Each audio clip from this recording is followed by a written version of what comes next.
जे काही आपण अभ्यास करतो त्यानुसार आपल्याला प्रश्न येतील असं आपल्याला वाटतं, परंतु परीक्षेमध्ये प्रश्न थोडेसे वेगळ्या पद्धतीने विचारले जातात, म्हणून आपल्याला तयारी देखील तशी करणं आवश्यक आहे. पण जे काही आपण प्रिव्हियस इयरचे क्वेश्चन पेपर सॉल्व्ह करतो त्यामधून आपल्या लक्षात येतं की पेपर हा कसा असतो. मग या व्हिडिओमध्ये आपण इयत्ता 5वीचा जो काही गणिताचा पेपर आहे हा संपूर्ण स्पष्टीकरणासहित इथे सोडवणार आहोत. त्यातील बारीक बारीक टिप्स मी तुम्हाला सांगणार आहे, म्हणून विद्यार्थ्यांना तुम्ही हा व्हिडिओ शेवट पण पाहायचा आहे. आणि व्हिडिओ आवडल्यास व्हिडिओ लाईक करायचं आहे, शेअर करायचं आहे आणि आपल्या चॅनलवर नवीन असाल तर चॅनल सबस्क्राईब नक्की करायचं आहे. तर 26वा प्रश्न काय आहे, एकक स्थानी 3 असलेल्या 2 अंकी मूळ संख्यांची बेरीज व दशक स्थानी 3 असलेल्या 2 अंकी मूळ संख्यांची बेरीज यातील फरक किती.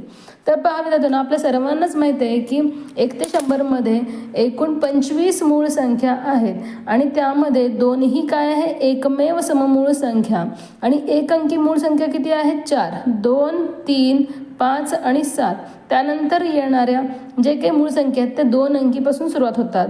एक अंकी असणारे या 4च आहेत, 2, 3, 5, 7. मग इथे आपल्याला एकक स्थानी 3 असलेल्या 2 अंकी मूळ संख्येची बेरीज विचारले, म्हणजे आपल्याला 3 इथे घेता येणार नाही. मग 3 नंतर पहा 11 मूळ संख्या, त्यानंतर इथे 13, 17, 19 येते. त्यानंतर 13 नंतर पहा 23, ही देखील मूळ आहे. 33 मूळ म्हणता येणार नाही कारण 11च्या पाड्यामध्ये येते. मूळ संख्या कसं ओळखायचं पहा विद्यार्थ्यांनो, जे काही विभाजितचे कसोटी त्याचा वापर करून आपल्याला मूळ संख्या ओळखायचं. जर तुम्हाला पाठ नसेल तर तुम्ही तशा पद्धतीने ओळखू शकता. तर आता पहा 33 नंतर पहा 43, ही मूळ संख्या आहे का नाही कसं ओळखायचं, 4 आणि 3 यांची बेरीज पहा 7 येते. मग आता पहा याला 2 न भाग जात नाही, फक्त 1 न जातं, 3 न जात नाही, 4 न जात नाही, 5 न नाही कारण 0 किंवा 5 असायला विभाजित कसोटीनुसार. त्यानंतर 2 आणि 3 न गेलं नाही म्हणजे 6 ने देखील जाणार नाही. 7ची कसोटी 7च्या पाड्यामध्ये तर 43 येत नाही, 42 येतं. 7चा पाडा म्हणायचा आपल्याला. 2 अंकी असल्यावर अगदी सोपं असतं. आणि 3 अंकी असेल तर 7ची कसोटी काय, एकक स्थानचा अंकाची दुप्पट करायचे, राहिलेल्या संख्येतून वजा करून पाहायचे की त्याची वजाबाकी 7च्या पाड्यात आहे का नाही. थोडीशी मोठी आहे 7ची कसोटी विद्यार्थ्यांनो. 8च्या कसोटीसाठी 3 अंक लागतात किंवा 2 अंकी असेल तर 8च्या पाड्यामध्ये 43 येत नाही. 9चा तर याला भाग जाणार नाही कारण 4 आणि 3 यांची बेरीज 7 येते. 9ची कसोटी काय, दिलेल्या संख्येतील अंकांच्या बेरजेला 9ने भाग असेल तर त्या पूर्ण संख्येला 9ने भाग जातं. ज्याप्रमाणे 3ची आहे तसंच, परंतु बेरीज 9च्या पाड्यात असली पाहिजे. 3 आणि 9ची कसोटी सारखी आहे, परंतु पहा काही मुलं गोंधळतात की 3ने भाग गेला तर 9 असं नाही, कारण पहा दोन्हीच्या पाड्यामध्ये सारखे अंक येत नाहीत देताना, हे तुम्ही लक्षात घ्यायचं आहे. त्यानंतर 10ची कसोटी काय की एकक स्थानी 0 असेल तर. मग आता पहा त्यानंतर 53, 5 आणि 3 8 येते म्हणजे नाही, 53 देखील मूळ आहे. त्यानंतर पहा 63 मध्ये पहा 6 आणि 3 यांची बेरीज 9 येते. याचाच अर्थ याला 3 नही भाग जाणार आणि 9 नही भाग जाणार, म्हणजे ही काय आहे, संयुक्त संख्या, याला मूळ म्हणता येणार नाही. त्यानंतर 63 नंतर 73 मूळ आहे, 7 आणि 3 10 येतं. 83 मूळ आहे. त्यानंतर पहा 93 तर येणारच नाही कारण 91 ते 100 मध्ये 97 ही एकच मूळ संख्या आहे, हे आपल्या सर्वांना माहीत आहे. मग आता पहा यांची बेरीज आपल्याला करायचं आहे. 5 50, त्यानंतर पहा 8 आणि 2 10 म्हणजे 150 झालं आणि हे 4 आणि 1 5 म्हणजे 200 झालं आणि 7 म्हणजे 270 झाली दशकाची बेरीज. त्यानंतर 3 3 2 7 3 3 9 3 12 3 5 15 3 6 18 3 5 15 3 6 18 येते. म्हणजे आता पहा काय आलं, 288 यांची बेरीज आली. मग आता आपल्याला काय करायचं आहे, दशक स्थानी 3 असलेल्या 2 अंकी मूळ संख्यांची बेरीज. दशक स्थानी मूळ कोणते आहेत, 30 तर मूळ नाही कारण ती सम आहे. 2 ही एकमेव सममूळ संख्या आहे विद्यार्थ्यांनो, हे आपल्याला लक्षात ठेवायचं आहे, म्हणून 30 आपल्याला इथे घ्यायचं नाही आहे. 31 मूळ आहे, 32 समसंख्या आपल्याला घ्यायचीच नाही आहेत मूळमध्ये. त्यानंतर 33 तर आपण पाहिलं, 33 मूळ नाही.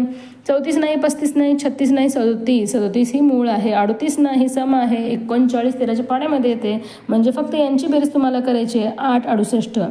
मग आता यांची वजाबाकी करायची आहे. ती पहा एकक स्थानी असणारे मूळ संख्यांची बेरीज आणि दशक स्थानी 3 असणारे मूळ संख्येची बेरीज यामधील फरक, म्हणजे आता आपल्याला वजाबाकी शेवटी करायची आहे. 8तून 8 गेले 0, 8तून 6 गेले 2 आणि 2 2 म्हणजे 220 आलेला आहे फरक विद्यार्थ्यांनो. इथे 4 नंबरचा पर्याय योग्य असणार आहे. याच पर्यायाला विद्यार्थ्यांनो तुम्हाला गोल करायचं आहे.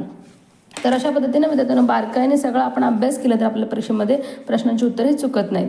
त्यानंतर पहा 120 या संख्येच्या सर्व विभाजकांची संख्या किती. विभाजक तुम्हाला विचारलंय. विभाजक म्हणजे काय की अशी संख्या ज्यांना त्या संख्येला निशेष भाग जातो. निशेष भाग जात असेल तर तो भाजक विभाजक असतो त्याचा. मग पहा कोणत्याही संख्येत सर्वात लहान विभाजक 1 असतो. मग आता पहा कसोटीचा वापर करायचा आपल्याला 0 आहे म्हणजे सम, याचाच अर्थ 2 याला भाग जाणार. 1 2 0 यांची बेरीज 3 येते. येते म्हणजे 3नेही याला भाग जाणार. 4ची कसोटी काय की दशक व एकक स्थानातील अंक जर 4च्या पाड्यात असेल तर त्याला भाग होतो 20. 4च्या पाड्यामध्ये आहे म्हणजे 4ने याला भाग जाणार. 5ची कसोटी 0 किंवा 5 असेल तर एकक स्थानी हो 5 0 आहे म्हणजे 5ने भाग जाणार. 2 आणि 3 भाग गेला म्हणजे 6नेही भाग जाणार. 7ची कसोटी 0ची दुप्पट, एकक स्थानातील अंकाची दुप्पट आणि उरलेल्या संख्येतून वजाबाकी. 12तून 0 गेले 12च राहतात. 12 तर 7च्या पाड्यामध्ये नाही, याचा अर्थ 7ने याला भाग जाणार नाही. 8ची कसोटी पूर्ण संख्यांना भाग घालायचा आहे म्हणजे शतक, दशक आणि एकक 3 अंकी संख्या असेल तर आपल्याला शतक, दशक, एककचा भाग करायचा आहे. मग 8 एक 8 होतं, 4 राहतात. 8 5 40 म्हणजे 8ने याला भाग जाणार. हे आपल्याला कॅल्क्युलेशन करावं लागतं 8साठी थोडंसं. 9ने याला भाग जाईल का नाही, कारण पहा बेरीज 3 आलेली आहे, ती 3च्या पाड्यामध्ये आहे परंतु 9च्या नाही म्हणजे त्याला 9ने भाग जाणार नाही. त्यानंतर 10. मग आता पहा विद्यार्थ्यांनो, ज्यावेळेस अशा मोठ्या संख्या येतात मग आता पहा किती झाले विभाजक 10पर्यंत. 1 2 3 4 5 6 7 8 झाले म्हणजे आपल्याला काय करायचं, दुप्पट करायचे. 8 2 16 याचे विभाजक असणार आहेत. कारण पहा 10ने ज्यावेळेस आपण याला भाग घालतो तेव्हा 12 उत्तर येतं. 8ने ज्यावेळेस याला भाग घालतो 8 1 8 8 5 40 म्हणजे 15 उत्तर येतं. प्रत्येकाचं आपल्याला पाहायचं, कॅल्क्युलेशन करायचं. या इथून क्रॉस आपल्याला करायचं आहे. मग 6 2 12 0 0 येतं. त्यानंतर 5 2 10 आणि पहा 5 चोक 20 होतं म्हणजे 24 आलं. त्यानंतर 4 3 12 0 0 येतं. 3 चोक 12 0 0 येतं. 2 सख 12 0 0. अशा पद्धतीनं पहा किती झाले विभाजक आता 8 9 10 11 12 13 14 15 आणि ती संख्या स्वतः. अशा पद्धतीनं 16 याचे विभाजक झाले. पहा इथे 1 नंबरचा पर्याय बरोबर आहे. याच पर्यायाला विधातून तुम्हाला गोल करायचं आहे. आता पहा पुढील प्रश्न 28वा प्रश्न पहा, खालील आकृतीत रेखांकित भाग दर्शवणाऱ्या अपूर्णांकाचा सममूल्य अपूर्णांक कोणता. तर पहा विद्यार्थ्यांनो, रेखांकित भाग आपल्याला विचारले. आपल्याला काय विचारलंय ते नीट पाहायचं आहे, वाचन करायचं प्रश्नाचं. अरेखांकित म्हणलंय का रेखांकित, इथे रेखांकित म्हणलेलं आहे. मग पहा रेखांकित किती भाग आहेत, 1 2 3 4 5 6 7 आहेत. एकूण किती झाले, 1 2 3 आणि 5 3 5 15 म्हणजे 15 पैकी 7 भाग हे रेखांकित आहेत. मग पहा याचं सममूल्य अपूर्णांक आपल्या पर्यायातून शोधायचं. मग पर्याय पहा कशा पद्धतीने दिलेले आहेत, म्हणजे आपल्याला या सर्वांचं उत्तर काढायचं. अपूर्णांकाचे जे काही नियम आहे त्याचा वापर करून आपल्याला हे सोडवायचं आहे आणि उत्तर कशाचं 7/15 येतं ते पाहायचं आहे. मग आता पहा विद्यार्थ्यांनो, हे कॅल्क्युलेशन करायचं आहे आपल्याला. 21/25 गुणिले 5/6. मग इथे गुणाकार आहे 2 अपूर्णांकामध्ये, म्हणजे आपण क्रॉस मल्टिप्लाय इथे करू शकतो. म्हणजे इथे आपण क्रॉसमध्ये डिवाइड करू शकतो. 5 1 5 5 5 25 झालं. 3 7 21 3 2 6 झालं. म्हणजे पहा अंशामध्ये 7 राहिलेलं आहे आणि छेदामध्ये 5 2 10 राहिलेलं आहे. म्हणजे 7/10 पहा सममूल्य होईल का, नाही. मग आता आपल्याला करायचं 27/45 वजा 2/15. दुसरा पर्याय आपल्याला पाहायचा आहे. मग छेद समान नाही म्हणजे वजाबाकी करताना आपल्याला बेरीज आणि वजाबाकी करताना आपल्याला छेद समान असणं आवश्यक आहे. मग पहा 15च्या पाठीमध्ये 45 येतं. 15 3 45 म्हणजे आपल्याला 3 अंश आणि छेदाला गुणायचं आहे. मग पहा 27 वजा 2 3 6 होतं आणि छेदमध्ये 45 येतं. 27 मधून 6 गेले 21 राहतात आणि छेद 45. मग आता पहा सममूल्य अपूर्णांक आहे का, पहा 3 7 21 3 1 3 आणि ते 15. कारण आताच आपण पाहिलं 15 3 45 म्हणजे 3 भागल्यानंतर 15 येणार आहे म्हणजे 7/15. मग पहा हेच आहे आपलं योग्य उत्तर 2 नंबरचं पर्याय. म्हणजे याचं जे काही उत्तर आहे ते 7/15 आलेल्याचे सममूल्य होतं आपल्याला रेखांकित भागाशी. मग याचं उत्तर आपल्याला बाकीचे पर्याय देखील पाहूयात. छेद समान आहे म्हणजेच पहा 30 आणि 9 आणि 7 यांची बेरीज किती होते 16 म्हणजे पहा 2 8 16 आणि 15 2 30 म्हणजे 8/15 आलं. इथे पहा छेद समान आहे 15 म्हणजे यांची वजाबाकी 8 8/15 या दोघांचं उत्तर येतं. अशा पद्धतीने आपण 2 नंबरच्या पर्यायालाच गोल करायचं होतं विद्यार्थ्यांना. पुढील प्रश्न आता पहा. तर पहा आता पुढील जो काही प्रश्न आहे तो आहे की हेड डेसिमी जे काही महत्त्वमापन आहे घटक त्यामधील. तर हा जो काही घटक आहे तो त्या सूत्राने तुम्हाला लक्षात ठेवायचे. मी हे आधी देखील व्हिडिओ मार्फत शेअर केलं होतं. जे काही तक्ता आहे की हे, तर पहा तो तक्ता आपण काढून घ्यायचा आहे की हे डेसिमीटर. आता इथं मीटरचं उल्लेख आहे, मीटरचं उल्लेख आपल्याला मीटर पाहायचं आहे. मग इथे पहा कुठं दिलेलं आहे आपलं डेसिमीटर आणि हेक्टोमीटर याचं कन्वर्जन. म्हणजे डेसिमीटर या ठिकाणी येतं आणि हेक्टोमीटर पहा 1 2 3 3 घर सोडून येतं म्हणजे तिसरं घर आहे. म्हणजे आपल्याला काय करायचं आहे 395 0.6 भागिले 1000 करायचं आहे. याचाच अर्थ 3 अंकानंतर पुन्हा दशांश चिन्ह येणार. इथे पहा 1 अंकानंतर आहे म्हणजे एकूण इथे 4 अंक म्हणजे 3956 0.3956 हे उत्तर असणार आहे. मग पहा हे उत्तर कुठे दिले 0.3956 4 नंबरच्या पर्यायामध्ये म्हणजे या पर्यायाला विद्यार्थ्यांनो तुम्हाला गोल करायचं आहे. या तक्त्याचा वापर करून आपण पटकन याचं उत्तर हे सोडवू शकतो विद्यार्थ्यांनो. पुढील प्रश्न, जॉनने 5 खुर्च्या 7,700 रुपयांना खरेदी केल्या. वाहतुकीसाठी त्याला 500 रुपये खर्च आला. त्या खुर्च्या त्याने 1,600 रुपये एक याप्रमाणे विकल्या तर त्याला या व्यवहारात किती रुपये नफा अथवा तोटा झाला. नफा तोटा यावर आधारित हा प्रश्न विद्यार्थ्यांनो. तर पहा खरेदी किंमत आपल्याला काढायचं आहे. 5 खुर्च्या 7,750 रुपयांना खरेदी केल्या आणि वाहतुकीसाठी त्याला 500 रुपये खर्च केला. मग वाहतुकीचा खर्च देखील आपल्याला खरेदी किंमतमध्ये मिळवायचं असतं. 7,750 अधिक 500 तुम्हाला करायचं आहे. मग 0 5 7 5 12 2 हातचा 1 म्हणजे 8. मग आता पहा त्याने प्रत्येकी खुर्च्या 1,600 रुपये एक याप्रमाणे विकला म्हणजे 16 5 आपल्याला 80 म्हणजे गुणाकार करायचे 1,600 गुणिले 5 16 5 80 याचा अर्थ 8,000 रुपये त्याची विक्री किंमत झाली. याचाच अर्थ पहा खरेदी किंमत जास्त आहे विक्री किंमत कमी आहे याचाच अर्थ तोटा झालेला आहे. मग पहा किती तोटा झाला हे काढण्यासाठी आपल्याला वजाबाकी करायची आहे. मग पहा किती इथे तोटा होणार आहे 250 रुपयेचा तोटा होणार आहे 250 रुपयेचा तोटा.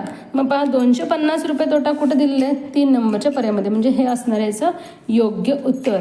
अशा पद्धतीनं हे आपल्याला सोडवायचं होतं. अगदी सोपा प्रश्न होता मुलांनो. त्यानंतर पहा एका आयताकृती भूखंडाचे क्षेत्रफळ 1050 चौरस मीटर आहे. भूखंडाची रुंदी दिली आहे तुम्हाला आणि भूखंडाची लांबी विचारली आहे. तर पहा आयताकृती भूखंड क्षेत्रफळ दिलेलं आहे याचा अर्थ आयताचे क्षेत्रफळ दिलेलं आहे आणि रुंदी दिली आहे. मग आयता क्षेत्रफळ सूत्र काय असतं लांबी गुणिले रुंदी म्हणजेच तुम्हाला काय करायचं आहे 1050ला रुंदीनं भागायचे लांबी मिळतं. अगदी सोपा प्रश्न आहे हा देखील. फक्त आपल्याला एककाकडे लक्ष द्यायचं आहे की हे देखील चौरस मीटर आणि हे देखील मीटर हो दिलेलं आहे. म्हणजे आपल्याला डिरेक्टली ते भागाकार करायचं आहे. मग पहा 3 त्रिक 9 1 राहिलं 3 5 15 म्हणजे 35 मीटर असणार आहे त्या भूखंडाची लांबी. मग 35 मीटर कुठे दिले ती 1 नंबरच्या पर्यायामध्ये या पर्यायाला गोल करायचं होतं तुम्हाला. त्यानंतर रोमन संख्या चिन्हावर आधारित प्रश्न 49 ही संख्या कशी लिहितात असं विचारले. मग पहा रोमन अंकामध्ये 7 बेसिक सिम्बॉल्स असतात ते आहेत IV XL CDM हे आपल्याला क्रमाने लक्षात ठेवायचे 1 5 10 50 100 500 आणि 1000. मग आपलं विचारलं 49 म्हणजेच पहा काय करायचं आपल्याला 40 अधिक 9 करायचे 40 अधिक 9 असं आपल्याला याचं स्प्लिट करायचं आहे. मग 40साठी आपण कोणतं सिम्बॉल वापरतो XL म्हणजे 40 कारण 50 वजा 10 केल्यानंतर 40 येतं उत्तर. मग अधिक 9साठी आपल्याला करायचं आहे IX याचाच अर्थ काय XL IX हे असणार आहे 49 साठीचं रोमन अंक. मग XL IX पहा कुठे आहे 3 नंबरच्या पर्यायामध्ये हे असणार आहे योग्य उत्तर. हे तर चुकीचं आहे कारण X जे काही सिम्बॉल आहे आपण जास्तीत जास्त 3 वेळा रिपीट करू शकतो म्हणजे हे चुकीचं आहे. LIX तर पहा हे L कोणासाठी वापरतो आपण 50 आणि IX म्हणजे 9 म्हणजेच काय आहे हे 50 अधिक 9 म्हणजेच 59 आहे. XL म्हणजे काय 40 आणि 1 म्हणजे 41 असणार आहे याचं उत्तर. अशा पद्धतीनं हे रोमन संख्याचा सराव देखील तुम्ही करायचं विद्यार्थ्यांनो जेणेकरून परीक्षेमध्ये तुम्हाला म्हणजे काय होणार नाही गोंधळ हो की नाही. त्यानंतर पहा चित्ररूप माहितीवर आधारित प्रश्न सोडवायचे होते तुम्हाला. तर पहा प्रमाण महत्त्वाचं असतं विद्यार्थ्यांनो. चित्ररूप माहितीचं जेव्हा आपण पेपर सोडवतो प्रश्न सोडवतो तिथे प्रमाण पाहायचे तुम्हाला. प्रमाण किती दिलेलं आहे एक चित्र म्हणजे 5 विद्यार्थी दिलेले आहे. मग आता पहा आवडणारे विषय आणि विद्यार्थ्यांची संख्या दिली आहे तुम्हाला. मग इथे पहा प्रश्न काय आहे मराठी हिंदी व इंग्रजी विषय आवडणाऱ्या विद्यार्थ्यांची संख्या ही गणित सामान्य विज्ञान आणि सामाजिक शास्त्र विषय हे विषय आवडणाऱ्या विद्यार्थ्यांपेक्षा कितीने जास्त आहे. म्हणजे पहा गणित हिंदी इंग्रजी मग म्हणजे पहा हे क्रमानंच सांगितलं आपल्याला. मग 1 2 3 4 5 6 7 8 9 10 11 12 13 म्हणजे पहा हे 3 विषय आवडणारे विद्यार्थी 12 जण आहेत.